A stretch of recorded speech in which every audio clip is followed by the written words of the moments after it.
দেশে প্রায় ২ মাসে করোনায় সর্বোচ্চ মৃত্যু ও শনাক্ত। দ্বিতীয় ঢেউ নিয়ে চরম উদাসীনতা। নেগেটিভ সনদ নিয়ে ফিরলেও বিমানবন্দরে আবার পরীক্ষা হবে যাত্রীদের। বড়পুকুরিয়া দুর্নীতি মামলায় বেগম জিয়ার বিরুদ্ধে অভিযোগ গঠনের শুনানি ১২ই জানুয়ারি। আদালতে সশরীরে উপস্থিত থাকার নির্দেশ। এবং ফেসবুক লাইভে সাকিব আল হাসানকে হুমকিদাতা মহসিন সুনামগঞ্জ থেকে গ্রেফতার। অনুতপ্ত জানালো র্যাব, থানায় হস্তান্তর।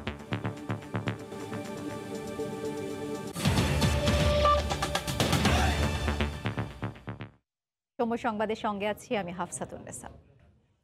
দেশে প্রায় ২ মাসে করোনায় সর্বোচ্চ মৃত্যু ও শনাক্ত হয়েছে। স্বাস্থ্য অধিদপ্তরের হিসেবে একদিনে মারা গেছেন ৩৯ জন। এ নিয়ে দেশে মৃতের সংখ্যা বেড়ে দাঁড়ালো ৬,২৫৪ জনে। ২৪ ঘন্টায় শনাক্ত হয়েছেন ২,২১২ জন। গেল জুন জুলাই মাসে করোনার সর্বোচ্চ চূড়া দেখেছিল বাংলাদেশ।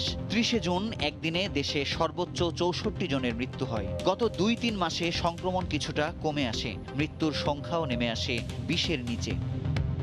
চলতি মাসে আবারও বাড়তে শুরু করে আক্রান্তের হার। সম্প্রতি বিশ্বব্যাপী শুরু হওয়া করোনার দ্বিতীয় ঢেউ একটু দেরিতে হলেও বাংলাদেশেও আঘাত হেনেছে। ২১শে সেপ্টেম্বরের পর ১৭ই নভেম্বর করোনায় সর্বোচ্চ মৃত্যু যেন তারই আভাস দিচ্ছে।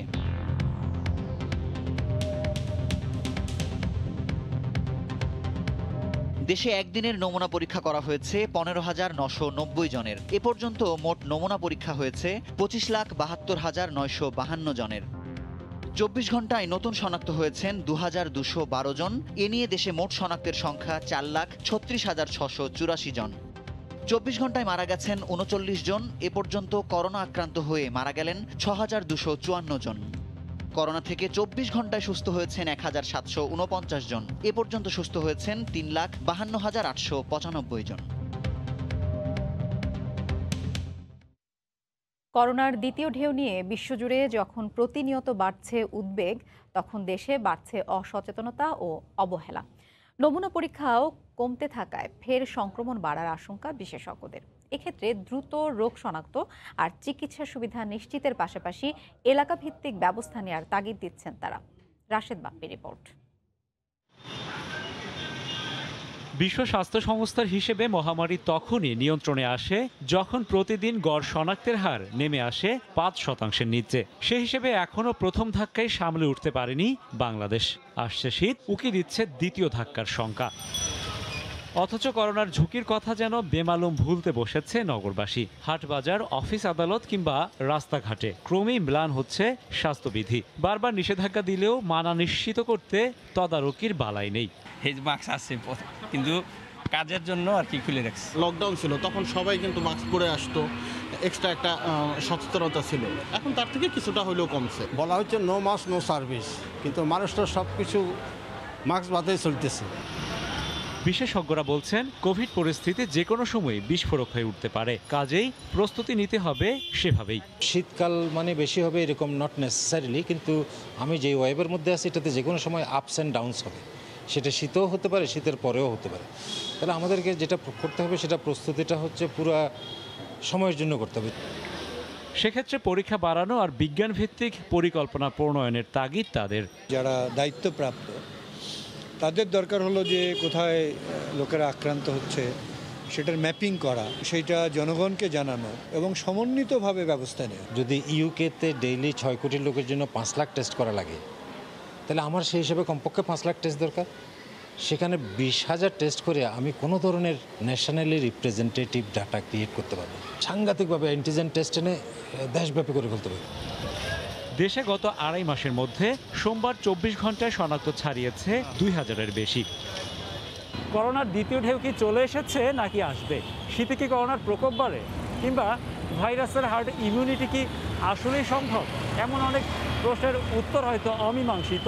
তবে নিরাপদ সামাজিক দূরত্ব ও স্বাস্থ্যবিধি মেনে চললে করোনার প্রকোপ অনেকাংশেই রুখে দেওয়া সম্ভব। এ বিষয়ে নেই কোনো বিরোধ, নেই কোনো মতভেদ। রাশেদ বাপ্পি, সময় সংবাদ, ঢাকা।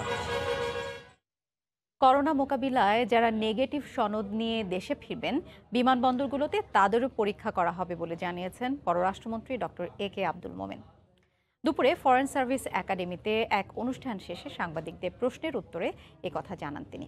বিদেশে করোনার দ্বিতীয় ঢেউ পরিস্থিতি পর্যবেক্ষণ করে প্রয়োজনে আন্তর্জাতিক ফ্লাইট বন্ধের সুপারিশ করা হবে বলেও জানান মন্ত্রী।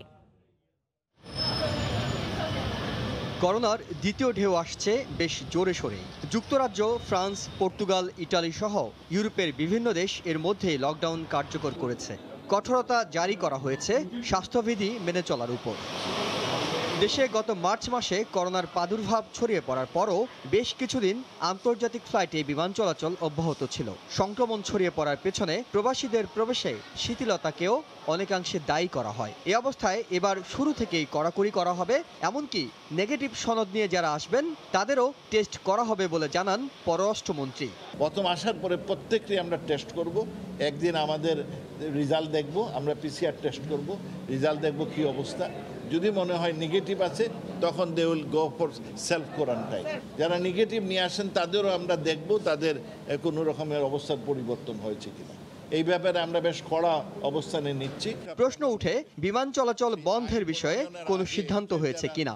ফ্লাইট বন্ধ কি খোলা ডিপেন্ড করবে অবস্থার পরিপ্রেক্ষিতে। আমরা এখন অলরেডি এয়ারপোর্টে এই যারা আসবেন তাদের সম্পর্কে আমরা টেস্টিং এগুলো অনেক কড়াকড়ি করেছি। এইসব বিষয়ে সুপারিশের জন্য এর মধ্যেই পররাষ্ট্র সচিবকে প্রধান করে 5 সদস্যের একটি আন্তঃমন্ত্রণালয় কমিটি গঠন করা হয়েছে। ইহসান জুয়েল, সময় সংবাদ, ঢাকা। এদিকে মহানগর দায়রা জজ আদালতের এজলাসে আগুনের ঘটনায় 4 সদস্যের তদন্ত কমিটি গঠন হয়েছে। হঠাৎ লাগা এই আগুন নাশকতা কিনা তা খতিয়ে দেখছে তদন্ত কমিটি। আর আগুনে ক্ষতিগ্রস্ত এজলাস পুনরায় ঠিক না হওয়া পর্যন্ত তৃতীয় মহানগর দায়রা জজ আদালতে বিচার কাজ চালু রাখার সিদ্ধান্ত নেওয়া হয়েছে। বন্ধ এজলাসের দরজা, বারান্দায় ছড়িয়ে ছিটিয়ে আদালতের ভেতরের আসবাবপত্র, শূন্য আদালত কক্ষ, আর বাইরে পুলিশের কড়া প্রহরা। মঙ্গলবার আগুনে ক্ষতিগ্রস্ত মহানগর দায়রা জজ আদালতের এমন চিত্রই ধরা পড়ে। অন্য দিনগুলোতে যেখানে বিচার প্রার্থী, আইনজীবী আর আদালত কর্মচারীর ব্যস্ততায় মুখর থাকে আদালত কক্ষ, সোমবারের আগুনের পর সবার চোখে এক ধরনের উৎকণ্ঠা। প্রতিদিন সকাল 10টা থেকে বিচার কাজ শুরু হওয়ার কথা থাকলেও এদিন ঘটেছে ব্যত্যয়। মামলার একটা আমাদের ফাইলিংয়েরই ছিল, পরে ফাইলিং এখানে হয়েছে কিন্তু মাথায়, আর এখন পর্যন্ত এখানে কোনো মামলার শুনানি এখন পর্যন্ত শুরু হয়নি। দর্শকরা বসতে পারতেছে না, এখন বেঞ্চ টেন্স এগুলো বসার জন্য ঠিক করতেছে। কোর্ট চলবে কিন্তু এই কোর্টে চলছে না, কি কোর্টটা অন্য আরেকটা কোর্টে স্থানান্তর করা হয়েছে। ঘটনাস্থল পরিদর্শনে এসে আদালতের পিপি গণমাধ্যমকে জানান, গত 40 বছরে আদালতে আগুন লাগার নজির নেই, আর তাই এই আগুনের পেছনে কারো হাত রয়েছে কিনা সে বিষয়ে তদন্ত কমিটি 3 দিনের মধ্যে রিপোর্ট দেবে। 4 জনকে নিয়ে একটি তদন্ত কমিটি গঠন করা হয়েছে এবং আগামী 3 দিনের মধ্যে তারা এই তদন্ত রিপোর্ট পেশ করবে। তারা এটা দেখবে যে এখানে কোনো নাশকতা ছিল কিনা বা কিভাবে আগুনটা লেগেছে এটা জানা। বড়পুকুরিয়া কয়লা খনি দুর্নীতি মামলায় বিএনপি চেয়ারপারসন বেগম খালেদা জিয়ার বিরুদ্ধে অভিযোগ গঠন শুনানি আগামী 12 জানুয়ারি। ওই দিন আদালতে বেগম জিয়াকে সশরীরে উপস্থিত থাকার নির্দেশ দিয়েছেন আদালত। দুপুরে এএসএম রুহুল ইমরানের আদালত এ আদেশ দেন। আজ বেগম জিয়ার আদালতে উপস্থিত হওয়ার দিন ধার্য থাকলেও তার আইনজীবীর সময় আবেদনের পরিপ্রেক্ষিতে আদালত এ আদেশ দেন। দিনাজপুরের বড়পুকুরিয়া কয়লা খনি থেকে কয়লা উত্তোলন, ব্যবস্থাপনা ও রক্ষণাবেক্ষণে ঠিকাদার নিয়োগে অনিয়মের মাধ্যমে রাষ্ট্রের 158 কোটি 71 লাখ টাকা ক্ষতি ও আত্মসাতের অভিযোগে 2008 সালের 26 ফেব্রুয়ারি শাহবাগ থানায় মামলা হয় বিএনপি চেয়ারপারসন বেগম খালেদা জিয়া সহ তৎকালীন মন্ত্রিসভার বেশ কয়েকজনের বিরুদ্ধে।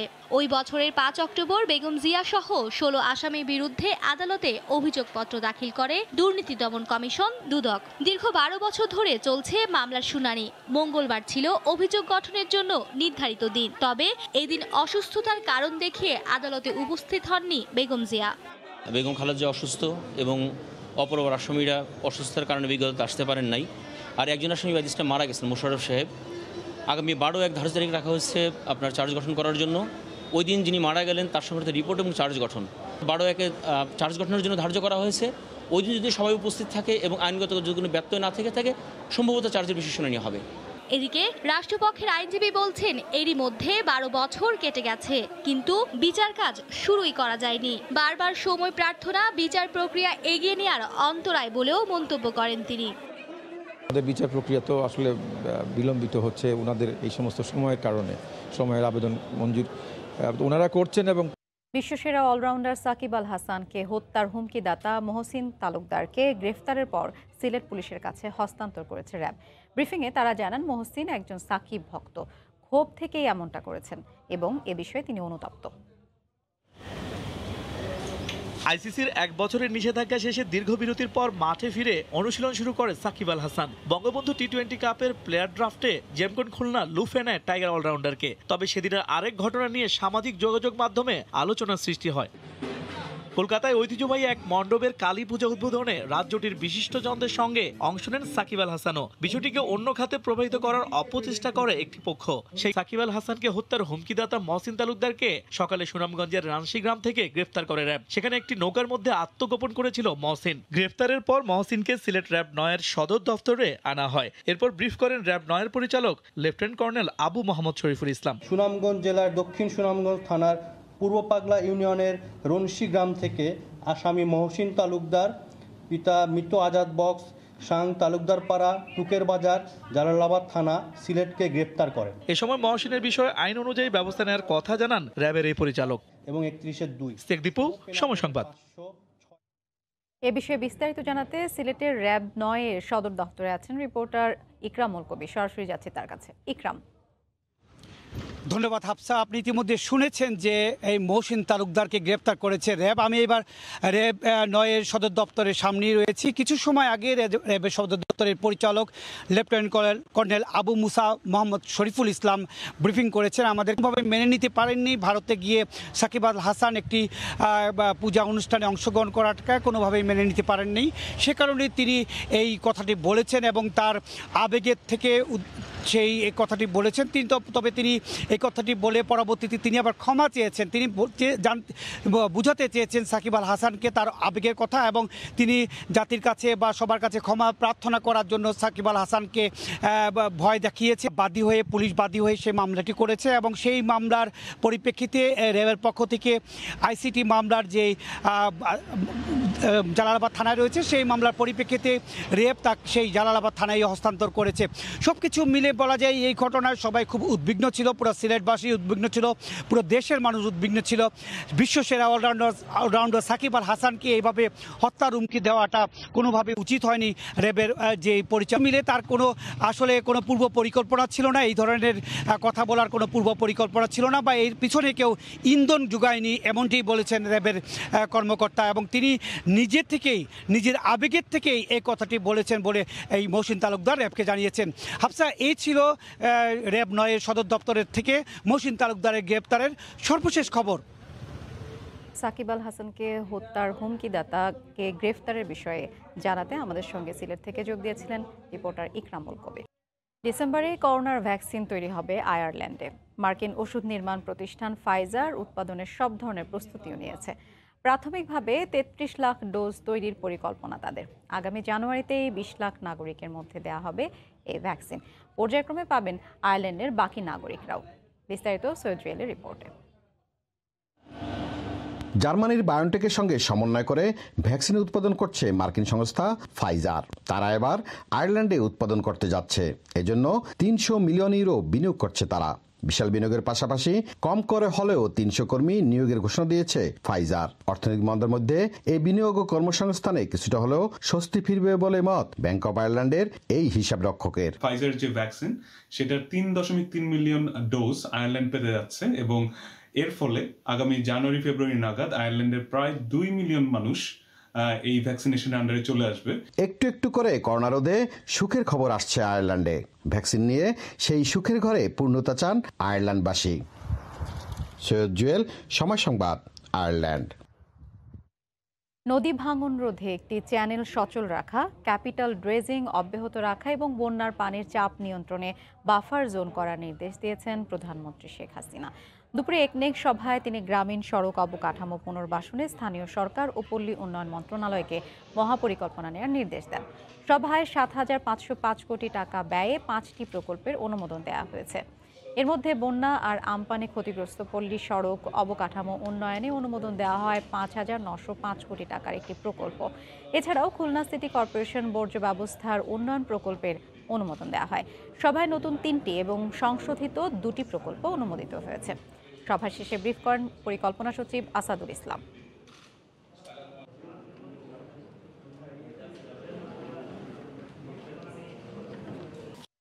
আন্তর্জাতিক শিশু শান্তি পুরস্কার প্রাপ্ত নড়াইলের কিশোর সাদাত রহমান এখন বড় পরিসরে কাজ করতে চায় সাইবার অপরাধ নিয়ে। ডিজিটাল প্ল্যাটফর্মের রঙিন জগতে কিশোর কিশোরীদের নিরাপদ বিচরণ নিশ্চিত করতে সহযোগিতা চায় আইনশৃঙ্খলা রক্ষা বাহিনী সহ সবার। সময় সংবাদকে এক সাক্ষাৎকারে সফলতার পেছনের গল্প বলেছেন সম্ভাবনাময় সাদাত। সফলতার এই পথে তাকে উৎসাহ যোগানো centre for research and information CRI এর প্রতিও কৃতজ্ঞতা জানায় দেশের মুখ উজ্জ্বল করা এই সাইবার যোদ্ধা। বিস্তারিত জানাচ্ছেন দেবাশিস রায়। সাইবার জগতে কিশোর কিশোরীদের নিরাপদ বিচরণ কিংবা জ্ঞানের দুনিয়ায় উঁকি দেওয়ার সুযোগ ফিকে হয়ে আসে কিছু অপরাধীর দুষ্কর্মে। ইন্টারনেট মাধ্যমে ফেক অ্যাকাউন্ট কিংবা নানাভাবে অল্প বয়সী বা নারীদের উত্ত্যক্ত করার বিষয়টি দিন দিন যখন অসহনীয় পর্যায়ে যাচ্ছে, তখন এই সমস্যার সমাধানে নড়াইলের তরুণ সাদাত উদ্ভাবন করেছে সাইবার টিনস নামের একটি অ্যাপস। তার উদ্ভাবিত এই অ্যাপস এখন শুধু নড়াইল নয়, বাংলাদেশের গণ্ডি পেরিয়ে আলো ছড়াচ্ছে বিশ্ব পরিমণ্ডলেও। গেল 13ই নভেম্বর এই অ্যাপসের কল্যাণেই বাংলাদেশ থেকে প্রথমবারের মতো আন্তর্জাতিক শিশু শান্তি পুরস্কার জোটে সাদাতের ঝুলিতে। দেশের জন্য সুনাম কুড়িয়ে আনা সাদাতের দাবি, সবাই এগিয়ে এলে পাল্টে দেয়া সম্ভব সামাজিক বাস্তবতা। একটা মানুষকে যখন কেউ এই অনলাইনে বারবার হ্যারাস করে, ওর মেন্টালিটি অনেক অন্যরকম হয়ে যায় এবং তখনই ও মূলত সুইসাইডের দিকে চলে যায়, ড্রাগের দিকে চলে যায়, পড়ালেখা থেকে দূরে সরে যায়। তো এই সাইবার বুলিংটা নিয়েই আমরা মূলত কাজ করছি। একটা ভিকটিম যখন আমাদের এই সাইবার টিনসে অভিযোগ করবে, আমরা কিশোর কিশোরীদের একটু গুরুত্ব কেন দেব? কারণ ওরা হচ্ছে বাংলাদেশের নেক্সট জেনারেশন। গবেষণাধর্মী প্রতিষ্ঠান CRI এর যুব সম্প্রদায়ের জন্য তৈরি ইয়ং বাংলা প্ল্যাটফর্মে 2018 সালে বিজয়ী হয়েছিলেন এই সাদাত।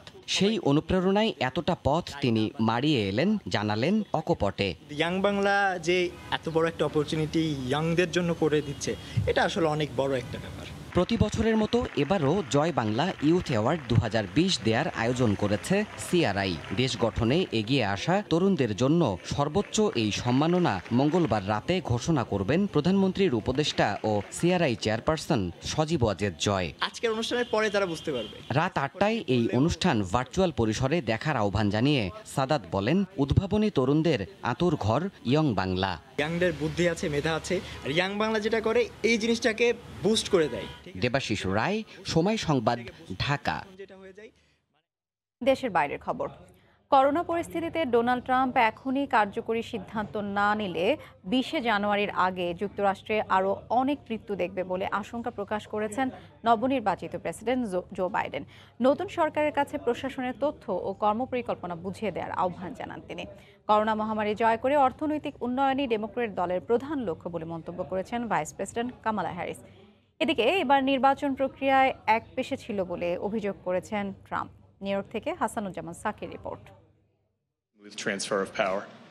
মার্কিন প্রেসিডেন্ট ডোনাল্ড ট্রাম্পের ক্ষমতা হস্তান্তরে অনীহা, তাই বলে বসে থাকতে পারেন না সদ্য নির্বাচিত প্রেসিডেন্ট জো বাইডেন। সহযোগী কামালা হ্যারিসকে নিয়ে কর্মপরিকল্পনা ঠিক করতে ব্যস্ত তিনি। এরই অংশ হিসেবে সোমবার ডেলাওয়ারের উইলমিংটনে সাংবাদিকদের সঙ্গে দীর্ঘক্ষণ আলোচনা করেন এই ডেমোক্র্যাট নেতা। So how do we get the vaccine? How do we get over 300 million Americans vaccinated? What's the game plan? It's a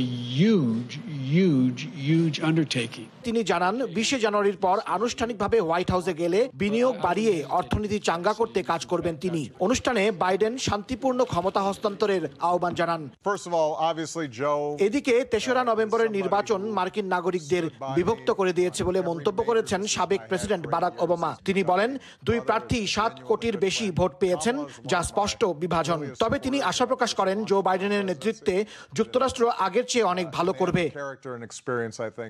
কিন্তু ডোনাল্ড ট্রাম্প তার অভিযোগের ধারা থেকে বের হতে পারছেন না। পেনসিলভেনিয়ায় ভোট গণনার সময় রিপাবলিকান পোলিং এজেন্ট ও পর্যবেক্ষকদের ঢুকতে দেয়া হয়নি বলে অভিযোগ করেন তিনি। এই অবস্থায় বিপাকে থাকা ট্রাম্প প্রশাসনের মুখে কিছুটা হলেও হাসি ফোটাতে মরিয়া পররাষ্ট্র দপ্তর। এই দপ্তরের মন্ত্রী মাইক পম্পেও ফ্রান্স সফর করেছেন। এরপর তুরস্ক, জর্জিয়া, ইসরায়েল, সংযুক্ত আরব আমিরাত, কাতার ও সৌদি আরব সফর করবেন। আলোচনা হবে নির্বাচন ইস্যুতে। মার্কিন পররাষ্ট্রমন্ত্রী মাইক পম্পেওর বিদেশ সফরের পরিকল্পনার মধ্যেই জানা গেছে আফগানিস্তান এবং ইরাক থেকেও ট্রাম্প প্রশাসন আরও সৈন্য প্রত্যাহার করে নেবে। এখন ক্ষমতা হস্তান্তরের ঠিক আগে বিদেশ থেকে কেন ট্রাম্প সৈন্য প্রত্যাহার করে নিচ্ছেন সেটি যুক্তরাষ্ট্রে বিচার বিশ্লেষণ চলছে। হাসানুজ্জামান সাকি, সময় সংবাদ, নিউ ইয়র্ক।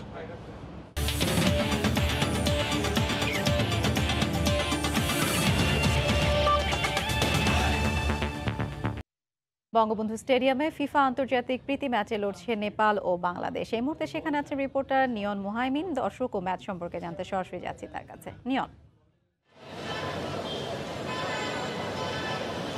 হাফসা, মুজিব বর্ষ উপলক্ষে বাংলাদেশ এবং নেপালের আন্তর্জাতিক সিরিজের আজ কিন্তু শেষ ম্যাচটি বঙ্গবন্ধু স্টেডিয়ামে চলছে। আপনি জানেন যে এখন পর্যন্ত আসলে কোনো ম্যাচই কোনো দলে কিন্তু গোল করতে পারেনি। প্রথমার্ধের প্রায় শেষের দিকে আমরা চলে এসেছি। এখন পর্যন্ত টানটান উত্তেজনায় ম্যাচটি চলছে।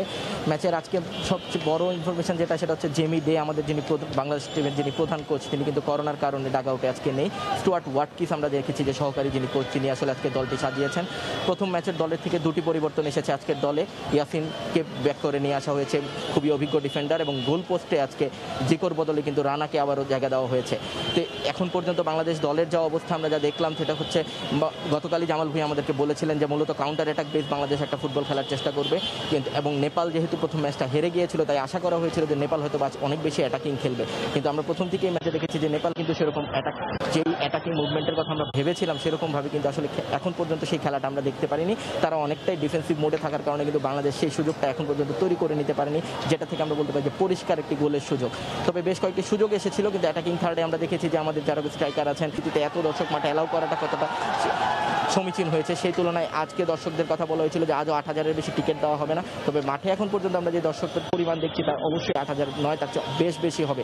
এবং প্রায় সবার হাতেই আমরা বাইরে দেখেছি যে প্রচুর মানুষ ঘোরাঘুরি করছে, অনেকের হাতে টিকিট ছিল, অনেকে দেখেছি টিকিটের জন্য ঘুরছে, ব্ল্যাক প্রচুর টিকিট কালোবাজারি হচ্ছে, এবং বাইরে প্রচুর মানুষ এখনও হাঁটাহাঁটি করছে। আমরা অনেকের সঙ্গে কথা বলেছি যারা পরিবার নিয়ে এসেছেন, তাদের কাছে জানার প্রয়োজন, জানার জন্য প্রশ্ন করেছিলাম আমরা যে দর্শক এত পরিমাণ মানুষের মধ্যে এইভাবে করোনা পরিস্থিতিতে ফ্যামিলি নিয়ে আসাটা, তারা সবাই আসলে যেটা বলতে চাচ্ছে যে করোনার এই পুরো পরিস্থিতিতে মানুষ এতদিন ঘরে আটকিয়েছিল, যার কারণে ওভাবে বিনোদনের মতো কোনো জায়গা ছিল না। সেই তুলনায় আজ বাংলাদেশ যখন একটা ম্যাচ খেলছে, প্রথম ম্যাচে জয় এসেছে একটা কাঙ্ক্ষিত, তাই দ্বিতীয় ম্যাচে ওই জয়টা দেখার জন্য এবং বাংলাদেশের সাথে আনন্দ উদযাপন করার জন্য তারা আসলে পরিবার নিয়ে অনেকেই এখানে উপস্থিত হয়েছেন। মাঠে প্রচুর দর্শক আছে, বাইরেও অনেক দর্শক আছে। স্বাস্থ্যবিধির কথা যদি বলি, আমরা বাইরে যতক্ষণ দেখেছি তারা প্রায় প্রত্যেকেই মাস্ক পরিধান করা ছিল, কিন্তু মাঠে ঢুকবার পরে সেই স্বাস্থ্যবিধির বালাই আসলে একেবারেই নেই। সবাই বাফুফে থেকে যে মাঠে মার্কিং করা হয়েছিল যে 3 ফিট 4 ফিট পর পর মানুষ থাকবে, সেটাও একেবারেই মানা হচ্ছে না। ম্যাচ এবং ম্যাচের বাইরে এই ছিল হাফসা আমার কাছে বঙ্গবন্ধু জাতীয় স্টেডিয়াম থেকে সবশেষ। নেপাল ও বাংলাদেশের ম্যাচ সম্পর্কে জানাতে রিপোর্টার নিয়ন মুহাইমিন যোগ দিয়েছিলেন আমাদের সঙ্গে। এ পর্যায়ে শীর্ষ সংবাদ জানিয়ে দিচ্ছি আরেকবার। দেশে প্রায় 2 মাসে করোনায় সর্বোচ্চ মৃত্যু ও শনাক্ত। দ্বিতীয় ঢেউ নিয়ে চরম উদাসীনতা, নেগেটিভ সনদ নিয়ে ফিরলেও বিমানবন্দরে আবার পরীক্ষা হবে যাত্রীদের। এবং ফেসবুক লাইভে সাকিব আল হাসানকে হুমকিদাতা মহসিন সুনামগঞ্জ থেকে গ্রেফতার, অনুতপ্ত জানালো র্যাব, থানায় হস্তান্তর। এই ছিল এখনকার মতো, সঙ্গে থাকুন সবাই।